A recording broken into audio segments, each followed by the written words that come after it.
고린도 후서 11장 16절로부터 33절까지 본문이 조금 깁니다. 그러나 다 같이 보도록 하겠습니다. 고린도 후서 11장 16절로 끝절입니다. 저와 같이 봉독하게 됩니다. 내가 다시 말하노니 누구든지 나를 어리석은 자로 여기지 만일 그러할지라도 나름 조금 자랑하게 어리석은 자로 받으라. 내가 말하는 것은 주를 따라 하는 말이 아니요 오직 어리석은 자와 같이 기티 자랑하노라. 여러 사람이 육체를 따라 나도 자랑하겠노라. 너희는 지혜로운 자로서 어리석은 자들을 듣게 누가 너 종을 삼거나 잡아먹거나 사로잡거나 사고한다 하자. 뺨을 칠지라도 너희가 용납하는도다. 우리가 약한 것이 너희를 육되게 하노니 그러나 너희가 무슨 게 담대하면 어리석은 말을 하면 나도 담대하리라. 저희가 히브리인이냐 나도 그러하고 너희가 이스라엘이냐 나도 그리하며 저희가 아브라함의 씨냐 나도 그리하며 저희가 그리스도의 일꾼이냐 정신없는 말을 하거니와 나도 더욱 그러하도다. 내가 수고를 넘치도록 하고 다치기도 더 많이 매도 수없이 여러 번 죽을 뻔하였습니다. 유대인들이 40일에 하나 감한 매를 5번 맞았어. 3번 태장으로 한 번 돌에 맞 3번 다선하는 누가 일주일을 기품에 지냈습니다. 여러 여행 중에 강의 위험과 강도의 위험과 수염의 이방하여 신의 신용과 강야의 위험, 바다의 위험과 거짓 형제 중의 위험을 당하고 또 수고하며 애써 여러 번 자지 못하고 줄이며 목마르고 여러 번 굶고 춤고 털건 내 이외의 일은 고사하고 오히려 날마다 내 속에 누리는 일이 있으니 곧 모든 교회를 위하여 염려하는 것이라.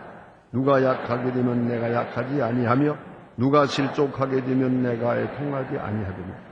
내가 그를 사랑할 때 나의 약한 것을 자랑하리라. 주 예수의 아버지의 영원히 찬송할 하느니 나의 거짓말 아니하는 줄을 아시느니라. 다메섹에서 아베다 왕의 방백아를 잡으려고 다메섹 성을 지킬 때 내가 광주리를 타고 들창으로 생벽을 내려가 그 손에서 벗어났노라. 아멘. 오늘 본문 가운데에서 사도 바울은 참으로 어리석은 길을 선택하고 있는 것 같습니다. 왜냐하면 그는 원적으로 어리석은 일인 줄 알면서도 지금 부득불 고린도 교인을 상대로 자기 자랑을 하고 있습니다. 자랑이라는 것은 원래 다른 사람 인정해 줘야 되는 겁니다. 자기가 자기 자랑을 하는 것처럼 바보스러운 일은 없습니다. 그러니까 어리석은 거지요. 그런데 다른 사람이 그를 높여줘야 되는데, 나를 높여줘야 되는데 다른 사람이 높여주기를 기다리지 못하고 내가 나를 자랑하고 있다는 건 기본적으로 어리석은 일이고요. 또 한 가지는 신앙적으로 볼 때는 하나님께서 높여줄 때 그것이 진정한 자랑입니다.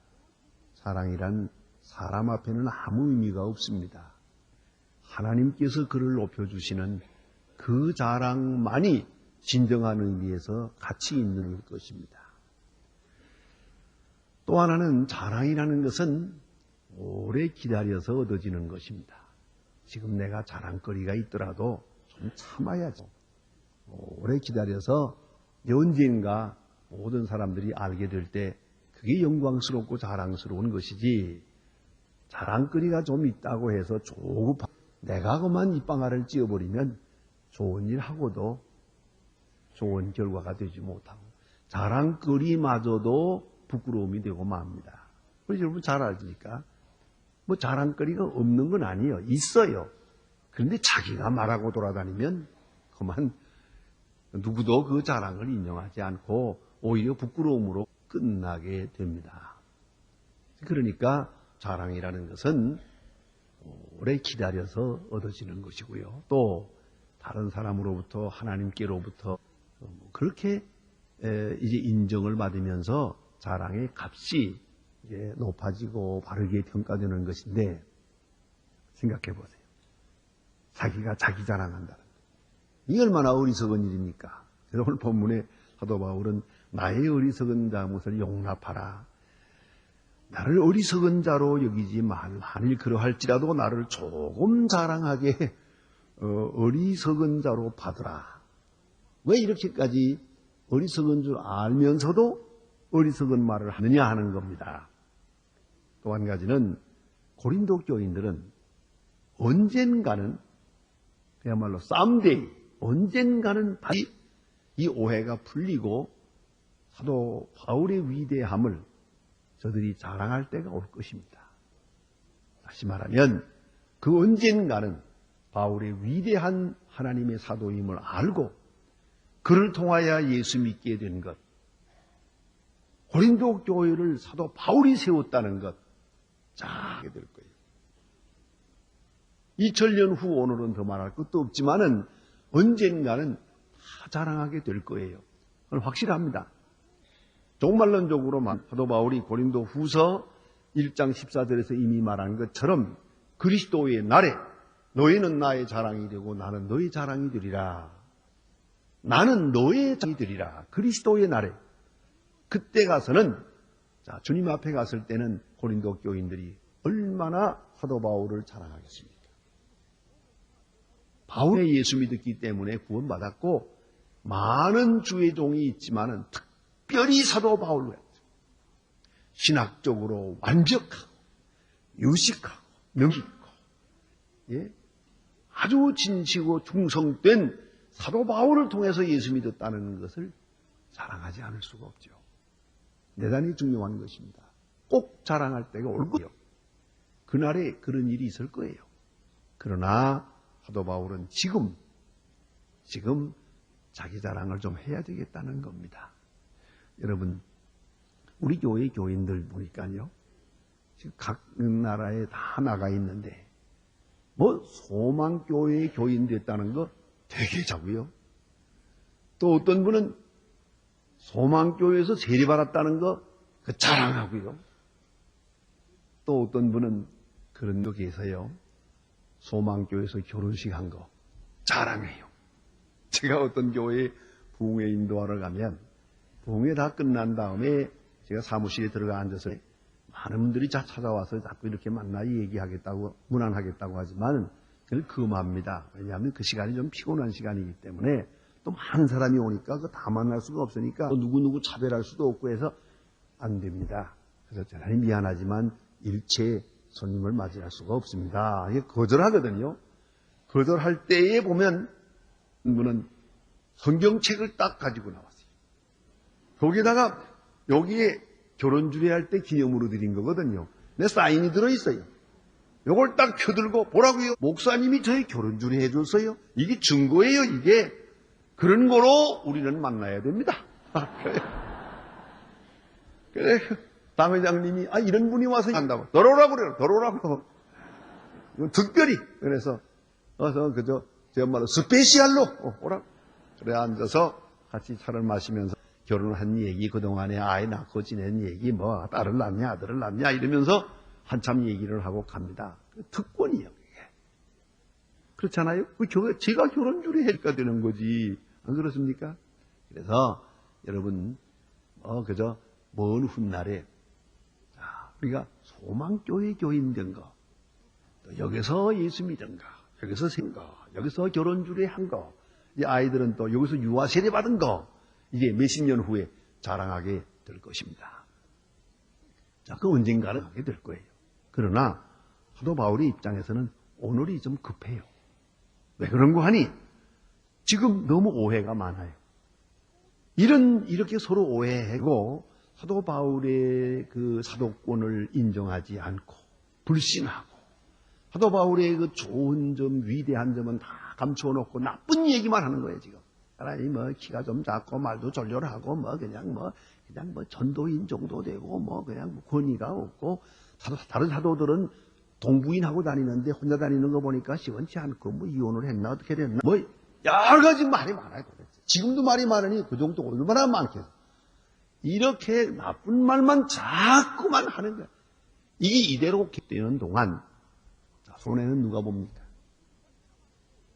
고린도 교인이 보는 거예요. 이런 기간이 오래 가면 어떻게 되느냐? 고린도의 신앙이 근본적으로 왜곡됩니다. 신앙이 빗나가죠. 이래 놓고는 엉뚱한 사람의 교훈을 따라요. 엉뚱한 교리, 엉뚱한 선생 따라가게 되니까 여기서 큰 손해를 보지요. 또 특별히 중요한 것은 고린도 교회가 믿음이 자라질 않아요. 이렇게 휘청거리면 손해 많이 봅니다. 여러분 가운데서 그런 건 느끼는 사람 많을 거예요. 그만 어떤 교회에 다녔는데, 그만 거기에 그 분쟁이 있어가지고 서로 헐뜯는데 교역자에 대해서도 나쁜 말도 하고 뭐 이러는 걸 그만 이 말도 듣고 저 말도 듣고 하다가 그만 어느 사이에 신앙이 멀어졌어요. 손해 많이 봤죠. 어떤 사람은 에이가 그만둘란다. 교회 안 나가요. 그래 한 20년 지난 다음에 다시 예수를 믿어요. 그러고 보면 자 얼마나 손해보았어요. 엄청난 손해를 본 거죠. 그렇잖아요. 한평생 그게 얼마나 손해입니까? 바로 그런 일이 있을까봐 사도 바울은 지금 이 시간에 이렇게 어리석은 줄 알면서도 자기 천명을 하게, 자기 자랑을 하게 되는 것이에요. 그래서 결론은 뭐냐면 이래 해서 사도 바울을 하나님의 위대한 종으로 인식시키려는 것이에요. 사도권을 확증하려는 것, 확립하려는 것이에요. 그것이 저들의 신앙생활과 굉장한 관계가 있기 때문에 바울이 위대해지고 싶어 그러는 게 아니에요. 그걸 알아야 됩니다. 예? 바울이 위대해지고 싶어서 그러는 게 절대로 아닙니다. 고린도 교회 바른 신앙에 세우기 위해서 그러는 것이에요. 또 이 사도권이 바로 세워져서 소위 말하면 사도와 교인과에 의해서 카리스마적 관계를 이루려고 하는 것이에요. 이 카리스마적 관계, 카리스마라는 게 뭐냐면 영어로 말하면 gifts라는 뜻이에요. 선물이란다. 하나님이 선물로 보냈다. 그런 관계, 즉 다시 말하면 구원받은 교인으로 볼 때는 이게 우리가 교역자를 통해서 말씀의 은혜를 받고 성령의 은혜도 받고 세례도 받고 마지막에 장례식도 받고 이러는 거 아닙니까?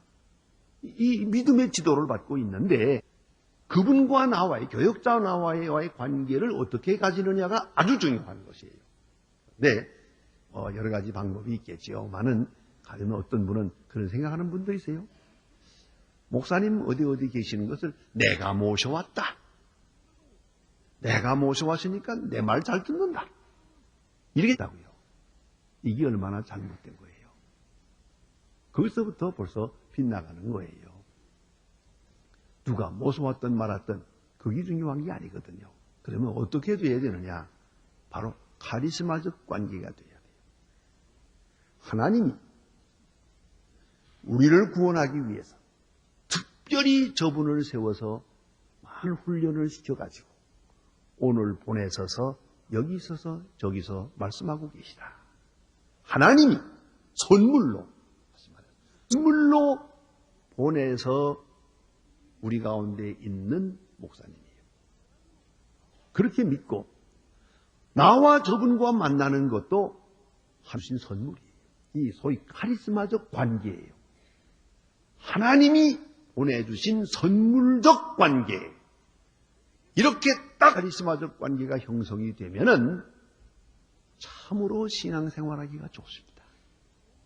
뭐 신앙은 저절로 자라요. 무럭무럭 자라요.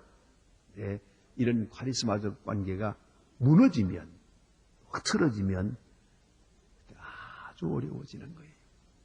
그 신앙이 휘청휘청해요. 바로 이걸 알기 때문에 사도 바울은 지금 자기 자랑을 좀 해요. 어리석은 말인 줄 알지만 좀 해야겠대요. 용납해라. 그리고 자랑을 하겠는데 이 자랑을 통해서 하는 결과는 뭐냐면 다시 사도권을 확립하고 바울과 고린도 교회 사이에 카리스마적 관계를 완전히 구축하려고 하는 것이에요. 완전히 수립하려고 해요. 그러면 그 다음부터는 사도 바울이 무슨 말씀을 하든지 바울이 편지하면 이게 곧 하나님의 말씀이 되는 거예요. 하나님의 말씀으로 들려져요. 이거 편지 아닙니까? 이거 지금. 고린도 교회에 보낸 편지요. 이 편지가 그들에게 하나님의 말씀이 되는 거야. 우리도 지금 하나님 말씀으로 읽고 있잖아요. 이게 바로 카리스마적 관계와 카리스마적 신앙에서 이루어지는 거예요. 뜻이 무너지면 이거 아무것도 아니거든요. 그렇기 때문에 사도 바울은 이와 같이 지금 말씀하고 있군. 그래서 이렇게 그 관계를 바로 세우게 될 때 믿음이 튼해지고 믿음이 성장하게 되고 교회는 부흥하게 되고, 예? 또 교인들은 주의 사람으로서 활발하게 하는 일도 하게 되더란 말입니다. 이래서 바울이 지금 자기 자랑을 좀 합니다. 이게 뭐 자기 소개를 하면 자랑을 하는 겁니다. 원래 평가라는 것은요, 상대적 평가는 본래부터 어리석은 것입니다. 그러나 그는 부득불 이렇게 지금 자기를 비해서 고린도 교회를 위하여 자랑하게 됩니다. 어디까지나 고린도 교회를 위하여. 그 점을 꼭 기억해야 됩니다. 그래서 어리석어지는데 나는 히브리 사람이다 그래요. 이것은 히브리 말을 하는 디아스포라다 그런 뜻입니다. 지금 이방 나라에 가서 사는 사람들 가운데 히브리 말을 못하는 히브리 사람이 있어요. 예? 종자는 히브리 사람인데 말이나 문화에 있어서는 히브리 사람 못 됩니다. 그래서 나는 히브리 사람이다 하는 말은 히브리 문화와 언어의 종교 문화에 정통한 사람이다 그런 뜻이고요. 이스라엘 사람 하는 말은 선민이다, 확실한 택한 백성이라는 뜻이고, 아브라함의 씨라고 하는 말은 뭐냐면 순종자라는 것이에요. 이스라엘 가운데는 이방 사람으로서 할례를 받고 개종한 사람도 있어요. 할례를 받고 개종하면 이스라엘 사람이 됩니다. 그다음부터. 그거 많습니다. 어떤 제 친구는요, 지금 미국에서 같이 공부하던 친구는 정식으로 예루살렘으로 갔어요. 할례 받고 유대 사람이 되어가지고 유대 사람에게 전도하고 유대 사람이 돼서 예루살렘으로 가버리고 말았어요. 그래서 일생 살겠다는 거예요. 유대 사람으로 살면서 전도하겠다고 그 떠나는 걸 보았고, 제가 그 환송식 할 때 같이 앉아서 예배를 드렸습니다. 자, 이거는 이렇게 되면 분명히 미국 사람이지만은 할례 받고 유대됩니다. 그렇게 된 유대 사람은 사도 바울이 말한다면 그건 아브라함의 씨는 아니요. 그 말하고 싶은 거예요. 나는 순종, 아주 순종 아브라함의 씨다. 그래서 자랑하는 거예요. 내가 이렇게 자랑거리가 많다는 거죠, 이제. 그러나 이런 말은 그리 중요하지 않고 신령한 의미에서는 이렇습니다. 본문에 너무나 재미있는 말 한마디가 있죠. 정신없는 말을 하거니와. 정신없는 말이면 하질 말지. 할지 모르겠어요? 예? 정신은 없는 말을 하겠다는 거예요. 그러니까 불필요한 필요를 말하는 것이에요. 그것은 뭐냐면 나는 그리스도의 일꾼. 그런 말을 합니다. 그리스도의 일꾼이다. 참 어리석은 말이죠. 그리스도의 일꾼이면 당연한 일꾼이지 뭘 이제 와서 그 스스로가 내가 다른 사람들보다 더 훌륭한 그리스도의 일꾼이다, 더 수고한 그리스도의 일꾼이다, 이거야말로 어리석은 말이 없지요. 그러나 이 말은 필요한 말입니다. 이렇게 해서 사도 바울의 사도권, 그것을 확고하게 심어주기 위한 거다. 마치 뭐와 같은 거 아니, 어머니가 말 안 듣는 자식을 놓고 자꾸 그런 얘기 하잖아요. 내가 뭐 너를 낳을 때 고생을 해, 심자리 마른자리 가는 이유고 뭐 어떻게 해서 그때 뭐 어려웠다. 그래서 내가 너를 키우느라고 고생했다. 뭐 그런 얘기를 합니다. 젖을 먹었다고 그러는데, 근데 그거 조금 문제가 있긴 해요. 만약 여러분이 어머니 가슴에서 젖 먹던 생각이 나요? 그 사람은 4살까지 먹은 거예요. 그러니까 그건 아무리 얘기를 해도 아이가 모르게 돼 있어요. 그거는 그렇게 말하니까 그런가 보다 하는 거지 젖 먹던 생각은 안 난다니까. 안 나는 걸 놓고 자꾸 얘기를 하면 뭐라노? 그 얘기만은 하지 마세요. 진자리 마른 자리 얘기해봐야 뭐 그거 소용없는 거라요. 그런 얘기는 통하지 않는 얘기. 그러나 사실 어머니가 하고 싶은 말은 그 말이거든요. 그때가 제일 희생을 많이 했으니까. 내 눈은 낳느라고 내가 얼마나 고생을 했고, 그때 가난하고 어려울 때 내가 너 얼마나 고생해서 키웠는지 아느냐. 그때가 제일 사랑스러웠고 제일 수고를 했기 때문에 꼭 그 말을 하고 싶은데 이게 안 통하는 거예요. 그러나 가끔 어리석은 어머니들이 그 얘기 하지 않습니까? 이 하고 싶은 거예요. 예. 저희 어머니도 내가 말을 안 들으면 꼭 그러더라고. 내가 너를 낳기 위해서 10년 동안 기도했는데 내가 보았나? 그건 모르지. 그런 줄 알지. 그건 알 수가 없어요. 그렇잖아요? 그것처럼 이제 그러나 그 말 한마디가 중요한 거거든요. 사도 바울은 말합니다. 내가 그리스도의 일꾼이다. 네, 그리스도의 일꾼의 수준 평가는 어디서 오느냐? 평가 기준은 고난당한 분량에서 오는 것이에요. 다 같은 그리스도의 일꾼이지만은 그 중에 가장 고난을 많이 당한 종이 더 위대한 종일 테죠. 위대한 일이 되죠. 그걸 왜 그러냐 하면 첫째는 그게 충성도를 말하는 것이기 때문이에요. 충성된 자라는 걸 뭘 평가하겠어요? 충성은 곧 그가 당한 핍박과 정비례하는 것이에요. 그래서 핍박을 많이 당하고 고난을 많이 당했기 때문에 내가 그만큼 충성되다 하는 뜻이고 나는 자원성이에요. 이 핍박이라는 것은 얼마든지 안 당할 수 있거든요. 내가 고난 자체를 자원해. 고난당하는 것을 자원한 사람이에요. 자청했어요. 골로새서에 보면은 그리스도의 고난을 내 몸에 채우노라. 고난당하는 것을 기뻐해요. 고난당하는 것을 기뻐하는 자가 높은 수준의 일꾼이죠. 자, 좋은 일이 있으면은 앞다가 고난당하면 살짝 꼬리 감추고 빠지는 것. 이건 아니죠. 이런 건 아니죠. 사도 바울은 말합니다. 아니, 나는 자원해서, 자천해서 고난당한 사람이다. 그런 거로 나는 위대한 종이다. 또 하나는 어디까지나 중요한 것이 있습니다. 일의 방을 말하는 것이에요. 다시 말하면, 이런 말 들어보셨죠? 소가 없으면 외양간도 깨끗해요. 일 안 하면 핍박도 안 받아요. 여러분 그런 거 보잖아요. 가만히 뭐 좀 어려운 일이 있으면 안 하겠다고 하고 기피하는 사람들 많아요. 뭘 총무도 하고 회장도 하다가 좀 어려워지면 안 한다고 사표 잘 내는 사람이 있는데 그건 충성되지 못한 사람이에요. 세상에 어떻게 좋은 말만 듣고 일하다 보면 나쁜 말 듣게 돼 있어요. 그러니까 나쁜 말 안 듣는 사람은 일 안 하는 사람이에요. 그걸 알아야 돼요. 일하다 손에 묻게 돼 있고 욕도 먹게 돼 있고 몸도 어지럽히게 돼 있고 많이 명예적으로도 손해보는 것이에요. 그러니까 가만히 있으면 핍박도 없죠. 일하니까 욕을 먹죠. 비난도 받죠. 그러니까 그가 이렇게 비난받는다는 것은 그만큼 일을 많이 하고 있다는 뜻이고요.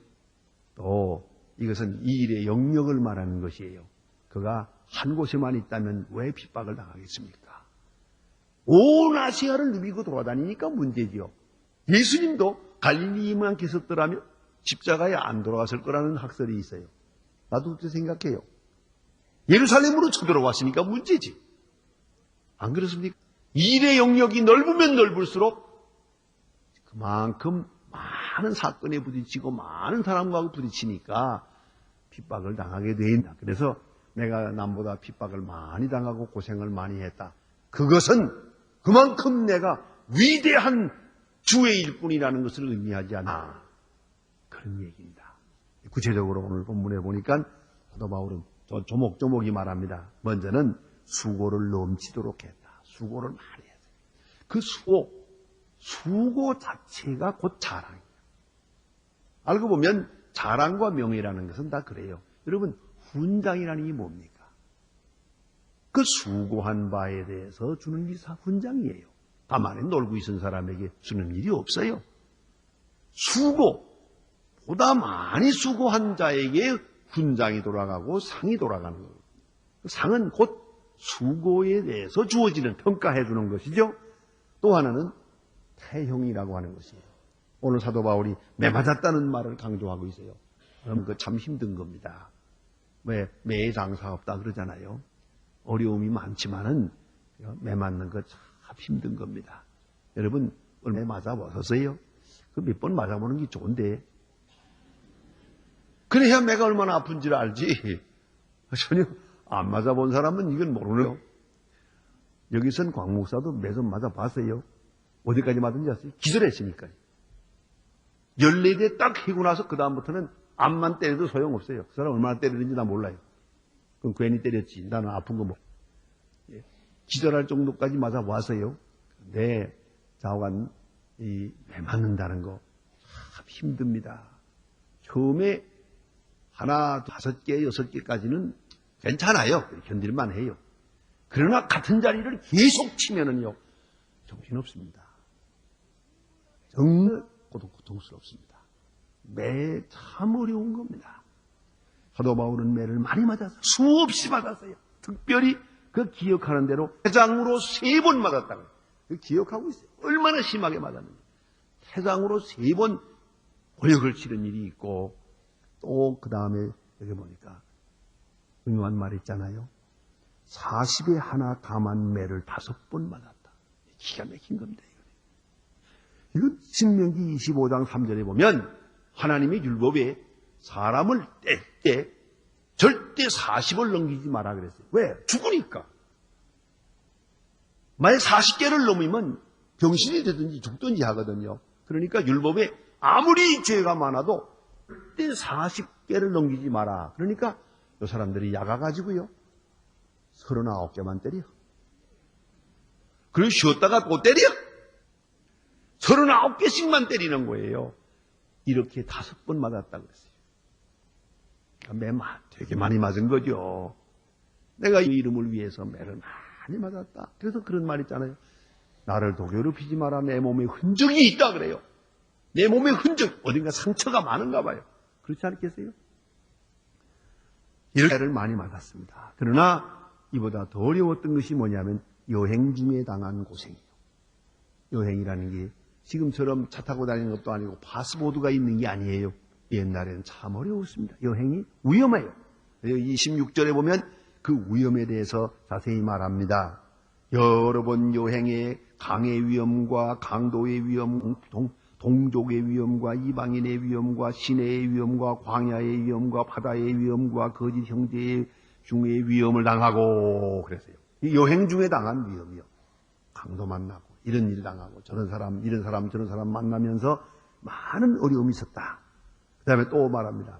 여행에 있는데 여기 보니까 27절에 보니까 수고하며 애쓰고 여러 번 자지 못하고 줄이며 목마르고 여러 번 굶고 춥고 헐벗었노라. 뭐 가지가 여행 중에 많은 고생하는 것을 다 열거하고 있어요. 이렇게 내가 많은 고생을 당했다. 이래도 너희가 내 사도권을 인정하지 않냐. 그런 말이에요. 이래도 내가 주의 종이 아니란 말이죠.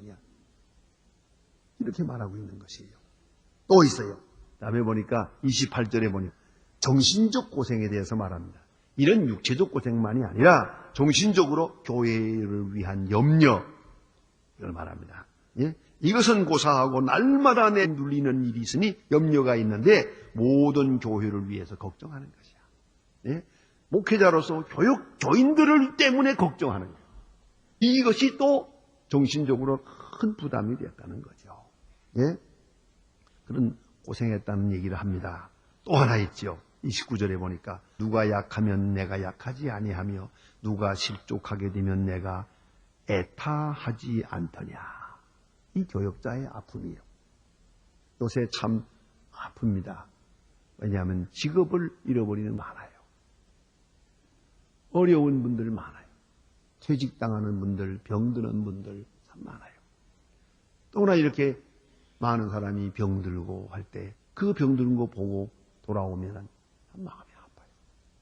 이 교역자의 아픔. 누가 어려움 당할 때 내가 내 마음이 아프지 않더냐. 누가 고통당할 때 내가 마음이 쓰리고 아파서요. 이것은 목회자의 애정, 목회자의 정열에서 오는 고통입니다. 자, 이렇게 많은 걸 내가 당했답니다.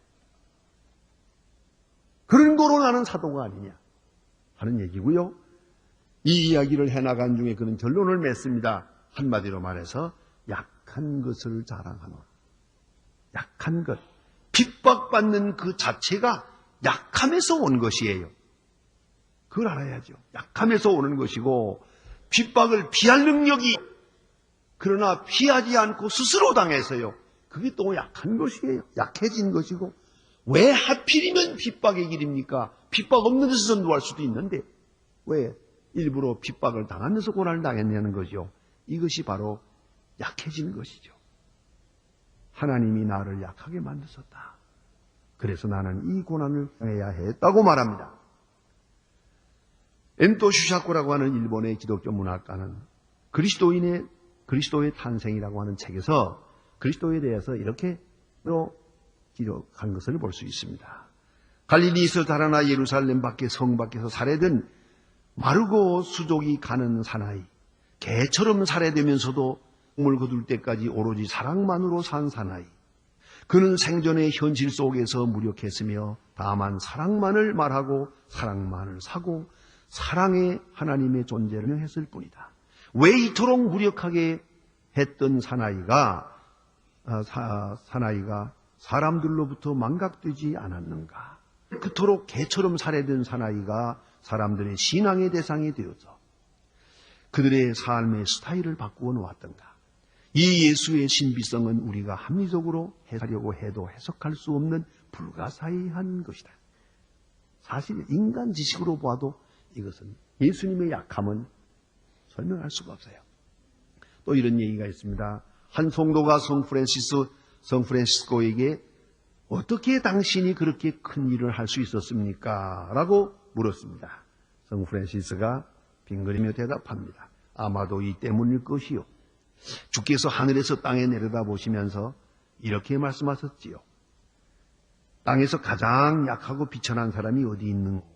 그러시다가 주님이 나를 발견하고 말씀하셨지요. 내가 그를 발견하였노라. 내가 저를 통하여 일하리라. 저는 그것을 자랑하지 않을 것이다. 왜냐하면 자신이 보잘것없는 때문에 내가 저를 쓰고 있음을 알고 있을 테니까. 아무 때 봐도 성 프란시스는 삐쩍 마른 사람입니다. 가장 약한 자를 들어 쓰셔야 하나님은 영광을 받으시거든요. 약할 때에 강하기 때문입니다. 강한 능력이 나타났다는 것을 알 수 있기 때문입니다. 가장 약한 자를 들어서 가장 능력 있는 자로 쓰시는 것이 하나님의 섭리입니다.